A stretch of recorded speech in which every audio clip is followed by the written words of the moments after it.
복되시나이다. 당신은 주님의 십자가 아래서 죽음 없이 순교의 월계관을 받으셨나이다. 주님께서 여러분과 함께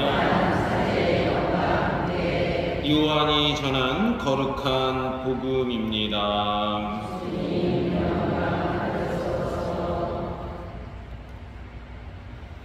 그때 예수님의 십자가 곁에는 그분의 어머니와 이모, 클레오파스의 아내 마리아와 마리아 막달레나가 서 있었다. 예수님께서는 당신의 어머니와 그 곁에 선 사랑하시는 제자를 보시고 어머니에게 말씀하셨다. 여인이시여, 이 사람이 어머니의 아들입니다. 이어서 그 제자에게 이분이 내 어머니시다 하고 말씀하셨다. 그때부터 그 제자가 그분을 자기 집에 모셨다. 주님의 말씀입니다.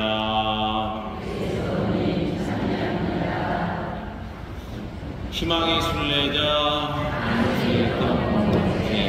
만수일동 공동체 여러분 안녕하십니까? 9월 벌써 7일 토요일에 와 있습니다. 오늘 성모신심 미사, 다른 어느 미사보다도 평일 미사보다도 오늘 특별히 오늘 토요일 교우 여러분들이 좀 더 많이 오신 것 같아요. 날이 조금 약간 그래도 더위가 좀 꺾여서 그런지, 아니면 지금 이렇게 뵈니까 우리 본당 아니신 분들이 다른 본당에서 오신 분들이 약 9명이 보이시는데, 글쎄요, 환영합니다. 저희 만수일동 공동체에 오신 여러분들을 환영하고요. 또 성가대도 또 이렇게 2층에 올라가 있으니까 마치 오늘 주일 미사 같네요. 성당이 꽉 차 보이고. 앞으로 계속 올라가세요. 괜찮을 것 같습니다. 좋습니다. 많은 분들이 함께 해주셨어요. 제가 이렇게 지난 한 주간 동안도 그렇고 쭉 강론을 이렇게 하는데 여러분들이 볼펜으로 막 적으시더라고요. 그래서 오늘도 제가 여러분들한테 적을 거리를 갖고 왔습니다. 네. 그렇죠. 이제 노트도 막 준비하신 분들 계시더라고요. 볼펜 준비하시고.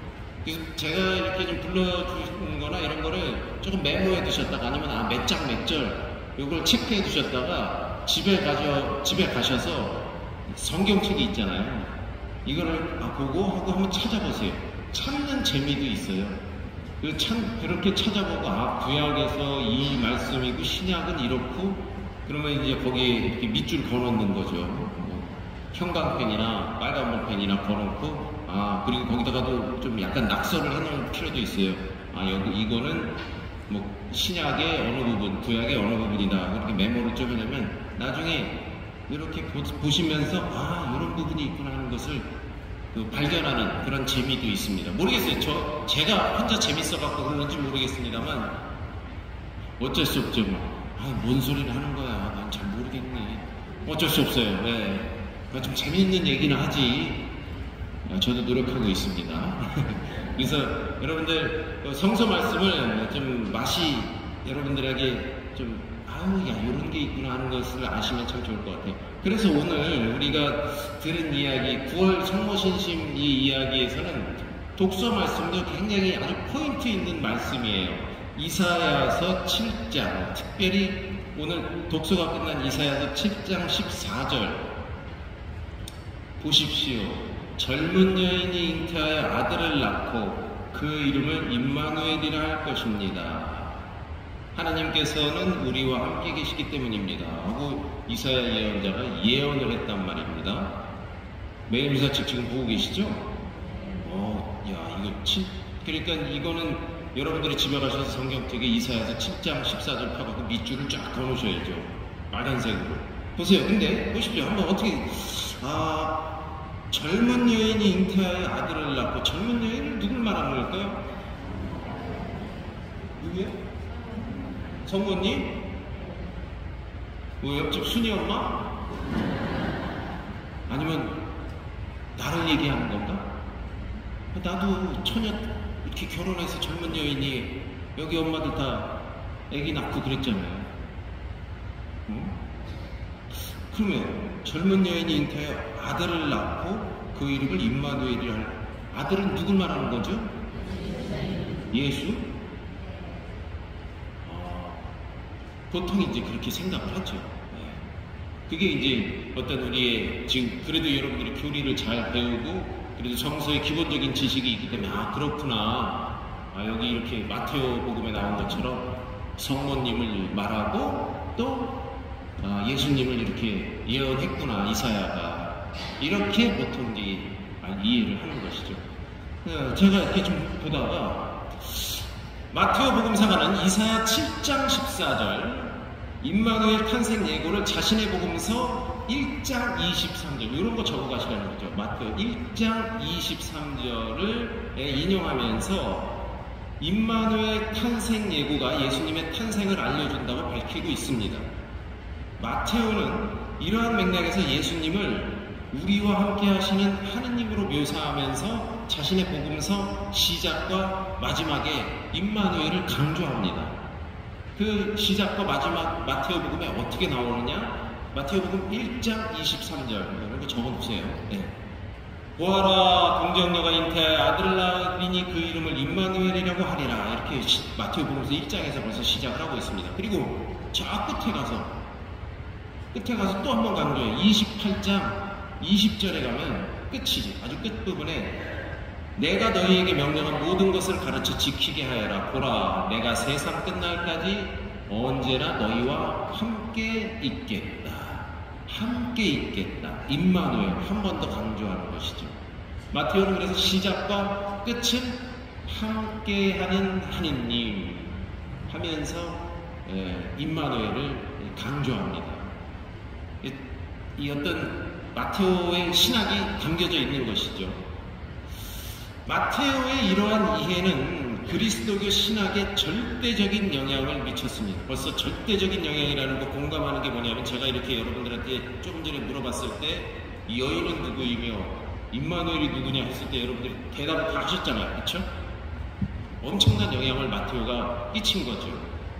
그로 인해서 그리스도인에게 이사야서 7장 14절 보라 여인이 잉태하여 아들을 낳으리니 그 이름을 임마누엘이라 하리라. 이 7장 14절은 구약성서에서 가장 유명한 구절이 되었다고 볼 수 있죠. 만수동 교우들이 다 알고 있으니까. 마테오가 제시한 임마누엘은 곧 그리스도, 예수님. 이러한 이 정식, 이 틀은 지금도 견고하게 있지만 지난 100년 전까지는 무조건 이게 다른 거를 쳐다볼 필요도 없이 임마누엘 예수님 이게 아주 그냥 신학의 정석이었습니다. 하지만 이 학문이라는 게 또 발달하고 연구하는 사람들이 다양하게 있으니까 또 넓게 좀 바라볼 수 있으니까 하지만 최근에는 이사야 예언서에서 임마누엘은 진짜 누구일까? 예수님을 말하는 것일까? 사람들이 더 이제 더 열린 마음으로 생각을 해보게 되는 것이죠. 이러한 물음이 제기되었고 이에 대한 해석을 시도를 계속하고 있는데 다양한 해석들이 있는데 그중 범위를 넓혀 바라보면 임마누엘 이사야를 직접 본인 그 예언자 이사야를 지칭하면서 표현했을 수도 있겠다. 아니면 그때 임금 아하지 왕과 히즈키야를 말하면서 이렇게 표현할 수도 있겠구나. 무슨 이 성서 공부하는 게 뭐 2 더하기 2는 4, 3 더하기 3은 6 이렇게 수학 공식처럼 딱딱 떨어지는 게 아니니까 정답이 딱 있는 게 아니니까 그런 설도 있겠구나 하면서 이렇게 더 폭넓게 보는 것이죠. 이렇게 언급되는 그런 인물들이 있는데 좀 더 넓게 보니까 이거는 그러면은 이 말씀을 읽는 바로 그 독자들일 수도 있겠다. 독자라면 누구예요? 바로 나 자신이죠. 내가 읽었으니까. 독자들이 알고 있는 그 젊은 여인으로 한번 접근해보면 여인의 신원을 이해할 수 있는 또 다른 길이 열린다는 것입니다. 이사야서의 시작 부분에 여인으로 표기되어 등장한 존재가 있는데 그 여인이, 젊은 여인이 저기 순이 엄마일 수도 있고 나일 수도 있는데 그 여인이 누구인가 좀 더 폭넓게 보니까 이 여인으로 접근해보니까 성서를 보다 보니까 시온이라는 표현이 많이 나옵니다. 시온. 시온이 뭐예요? 뭐 예루살렘을 칭할 수도 있고 천상 뭐 예루살렘, 왜 시온 교회 무슨 그런 게 많았었는데, 여러분 옛날에 부천에도 전도관하고 그 신앙촌이라고 들어보셨어요? 거기서 무슨 뭐 시온 고등학교 뭐 이렇게 그 자체적으로 그런 학교 이름도 있었고, 그 담요 그 예복 이런 거 그 신앙촌 거 꽤 괜찮은 것들 많이 나오고 그랬었죠? 모르시나? 네. 그 사람들이 이제 모여서 이제 나름대로 이 시온 공동체를 꿈꾸는 것이죠. 그러니까 지금으로 우리가 더 객관적으로 얘기하면 현재 이스라엘 예루살렘 시오니즘이라고 해서 유대인들이 다시 1940년대에 30년대에 지금의 팔레스타인적 그 예루살렘을 더 차지하기 위해서 하느님이 계신 곳으로 다시 돌아간다. 그러니까 예를 들어서 바빌론으로 유배를 갔다가 다시 돌아간다. 하느님이 계신 곳, 그곳 어디예요? 바로 예루살렘? 바로 시온인 것이 또 다른 이름인 것이죠. 예루살렘의 또 다른 이름. 그래서 그거를 뭐 유다이즘, 시오니즘 이렇게 얘기를 합니다만, 시온에 대한 그런 갈망이 많이 있었는데, 이사야서를 잘 이렇게 보면 곳곳에 시온에 대한 언급이 있어요. 시온은 1장 8절부터 언급이 되고 있습니다. 그렇죠. 이런 거 적어두세요. 1장 8절부터 언급이 되고 있는데, 시온은 딸 시온으로 언급되면서 아들 시온이라는 표현은 없습니다. 딸 시온, 그러니까 벌써 여인의 모습으로 이사야서에 등장을 하기 시작을 해요. 시온이, 예루살렘이 시온이 여인으로, 딸로, 처녀로 이렇게 은유를 표현했습니다. 1장 8절에도 등장을 하지요. 10장 32절에도 등장을 합니다. 그리고 16장 1절에도 등장을 해요. 37장 22절, 52장 2절, 62장 11절, 11절 다 받아 적으셨죠? 그리고 오늘 가서 진짜 찾아보세요. 그러면 시온의 딸 시온아, 이런 표현들이 곳곳에 이렇게 언급이 되고 있다는 겁니다. 아울러 시온은 하느님의 배우자, 아내로 표현이 됩니다. 49장 14절, 62장 4절에서 5절 이런 데 보면 하느님의 만화님으로 은유적으로 표현이 되고 있단 말이에요. 그러니까 내 딸 만수일동아, 내 아름다운 내 이 부인 만수일동아, 너를 두고 내가 어디를 가겠느냐, 너를 어찌 어여삐 여기지 않겠느냐, 이런 식으로 이제 시온에 대해서 계속 언급이 되고 있다는 것이죠. 또 어머니의 모습을 지녔어요. 어머니, 아주 넉넉한 자비로운 어머니 품 같은 만수일동, 이렇게 시온을 표현을 하고 있는 것이죠. 이런 표현이 50장 1절, 54장 1절 이렇게 계속 표현이 되고 있어요. 또 아기를 낳는, 출산하는 여인으로 시온이, 만수일동아, 내가 드디어 떡두꺼비 같은 아들을 낳았구나, 뭐 이렇게 표현을, 시온이 출산하는 여인으로 표현이 되고 있는 것이죠. 66장 7절에 보면 그런 이야기가 있습니다. 이런 것을 볼 때 우리가 아는 여인 그러면 성모님 바로 마리아 이렇게 하지만 만수일동을 표현하시는 것일 수도 있겠구나. 시온 자체를 이렇게 그 도성을 얘기하는 것이죠.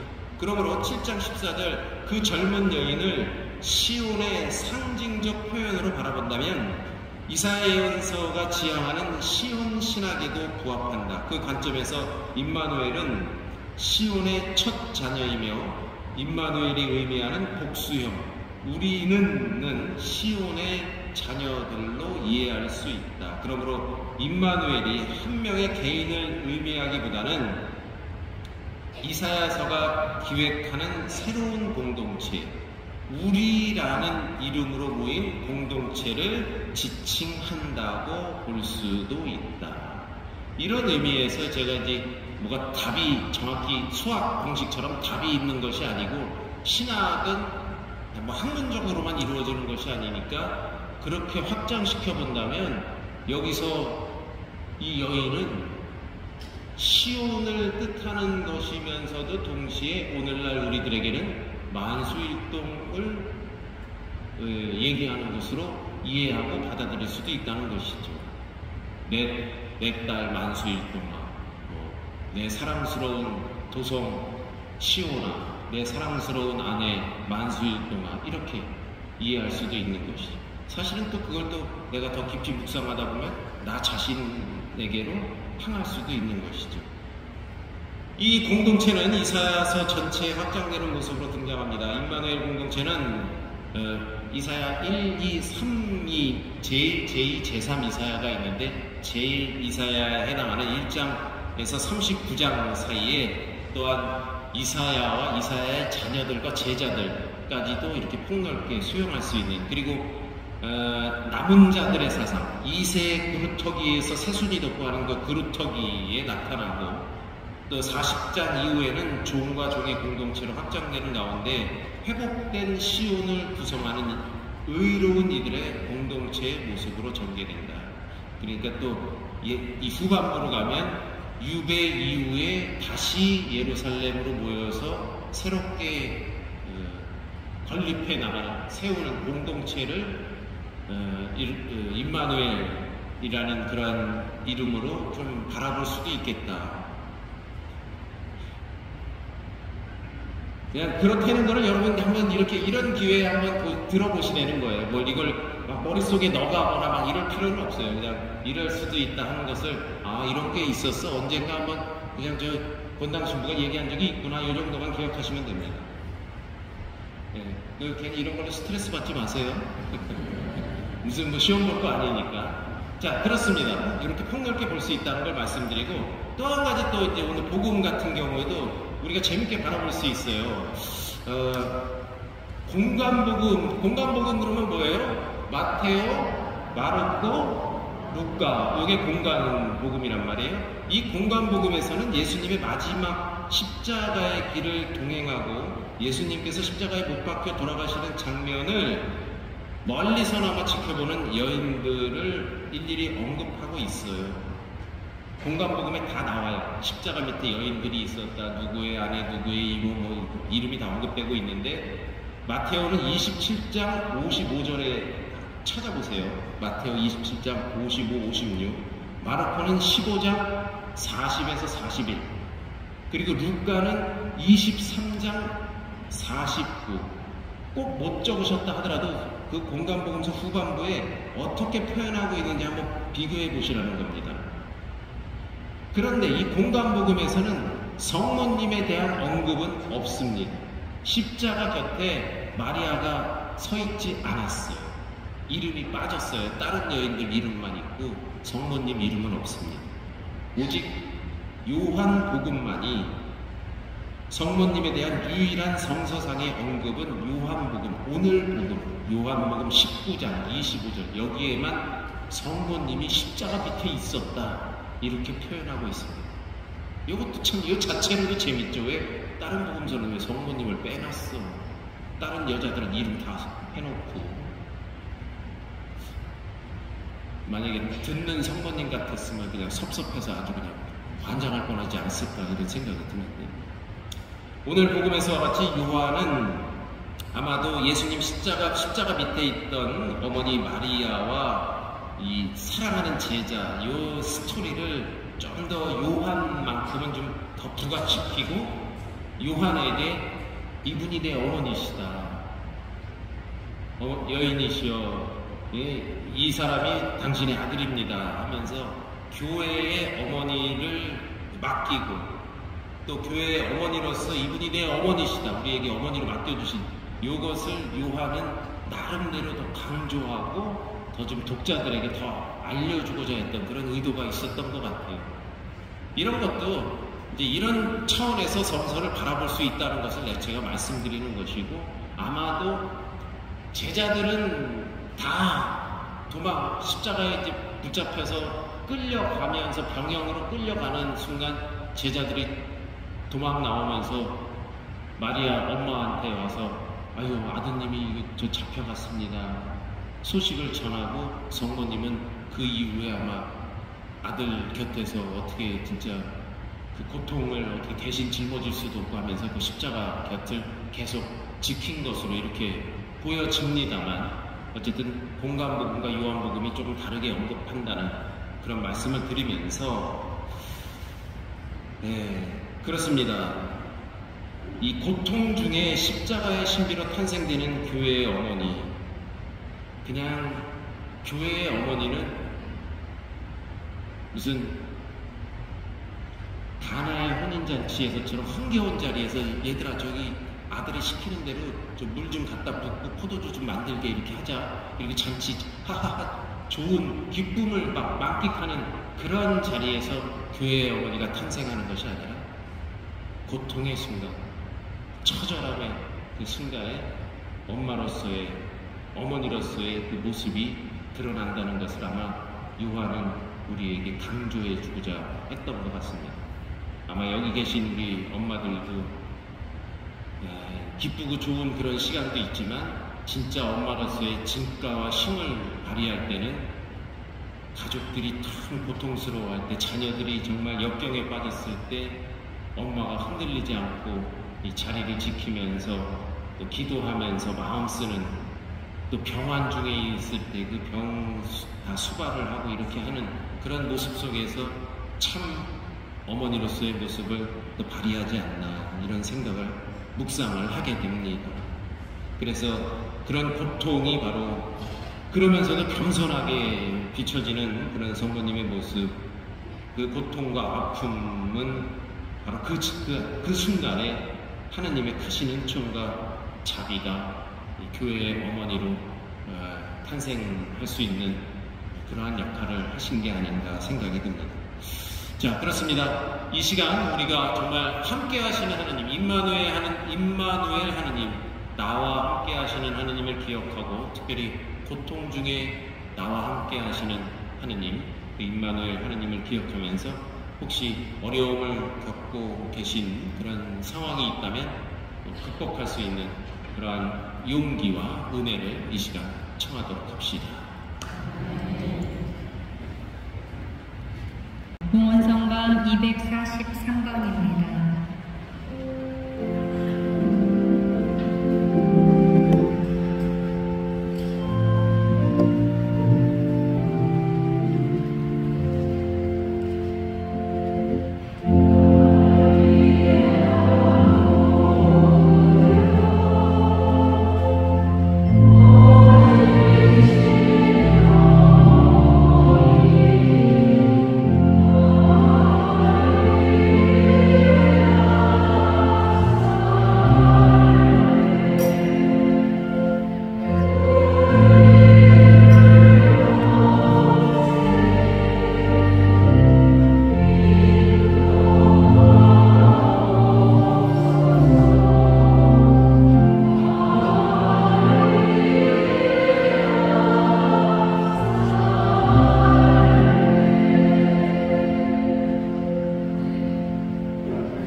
하느님, 지금 기복되신 성자의 무한한 사랑의 업적을 이루며 정성껏 바치는 이 예물을 담으시고 저희가 복되신 동정 마리아를 본받아 주님과 이웃을 더욱 열심히 사랑하게 하소서. 우리 주 그리스도를 통하여 비나이다. 아멘. 주님께서 여러분과 함께 마음을 드높이 우리와 함께 감사합시다. 거룩하신 아버지, 모든 성인을 훌륭히 이끌어주신 주님을 찬미하고 특히 저희가 기념하고 공경하는 복되신 동정 마리아의 노래로 주님의 인자하심을 찬양하는 참으로 마땅하고 옳은 일이며 저희 주요 구원의 길이옵니다. 주님께서는 땅끝에 이르기까지 큰 일을 하시고 대대로 자비를 너그러이 베푸셨나이다. 비천한 종 마리아를 돌보시어 마리아를 통하여 성자 우리 주 예수 그리스도를 인류의 구원자로 보내셨나이다. 그리스도를 통하여 주님 앞에서 천사들의 군대가 영원히 기뻐하며 주님의 위엄을 흥숭하오니 저희도 환호하며 그들과 소리를 모아 주님을 찬미하나이다.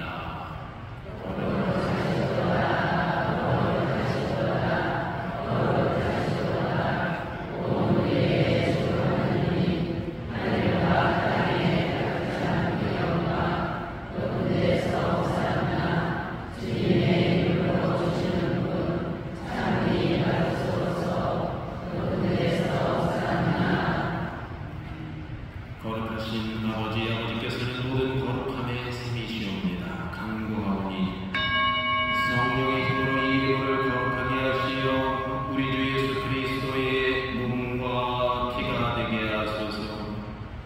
스스로 원하신 순환이 다가오자 예수님께서는 빵을 들고 감사를 드리신 다음 쪼개어 제자들에게 주시며 말씀하셨나이다. 너희는 모두 이것을 받아 먹어라. 이는 너희를 위하여 내어줄 내 몸이다.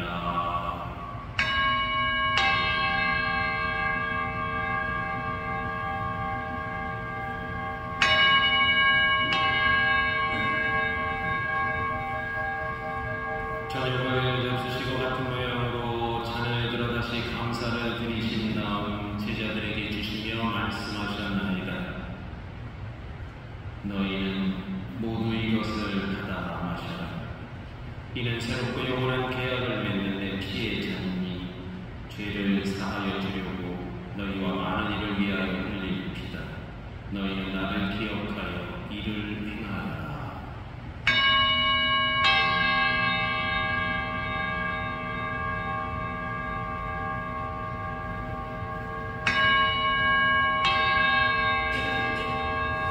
신앙의 신비여 주님께서 오실 때까지 주님의 죽음을 전하며 부활을 선포하나이다. 아버지, 저희는 그리스도의 죽음과 부활을 기념하며 생명의 빵과 구원의 잔을 봉헌하나이다. 또한 저희가 아버지 앞에 나와 봉사하게 하시니 감사하나이다.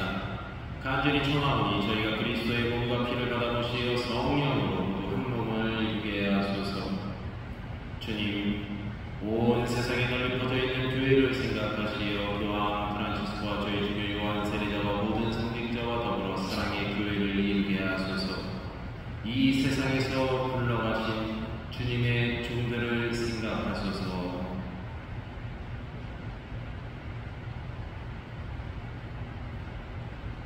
그들은 세례를 통하여 성자의 죽음에 동참하였으니 그 부활도 함께 누리게 하소서. 부활의 희망 속에 보이지 않는 교우들과 세상을 떠난 다른 이들도 모두 생각하시어 그들이 주님의 빛나는 얼굴을 배우게 하소서.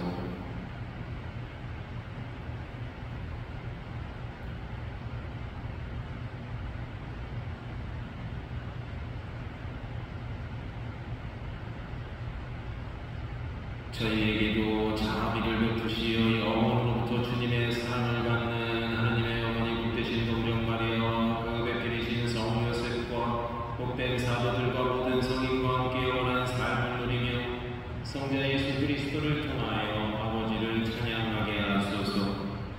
그리스도를 통하여 그리스도와 함께 그리스도 안에서 성령으로 하나 되어 전능하신 천주 성부 모든 영예와 영광을 영원히 받으소서. 하늘에 계신 우리 아버지, 아버지의 이름이 거룩히 빛나시며 아버지의 나라가 오시며 아버지의 뜻이 하늘에서와 같이 땅에서도 이루어지소서.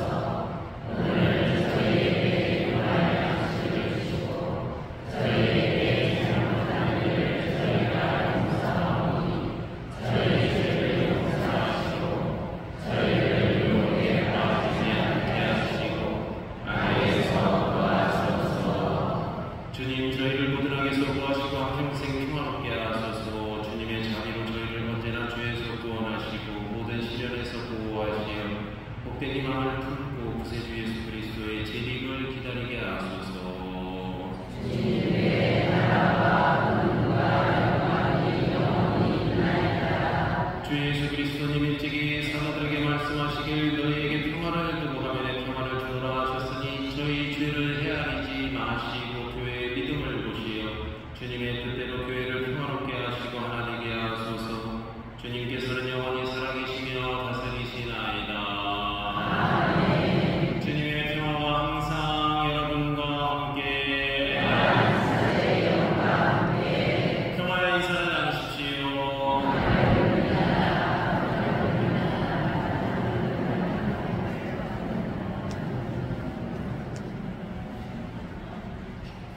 하느님의 어린 양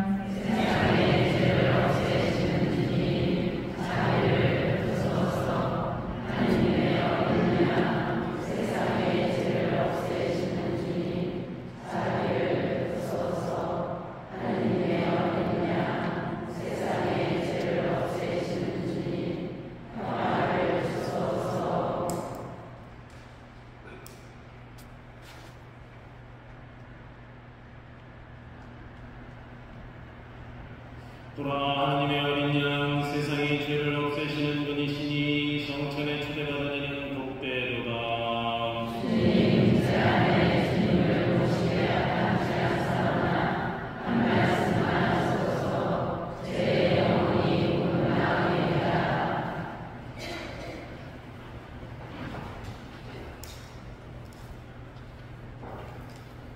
영성제에서 은총이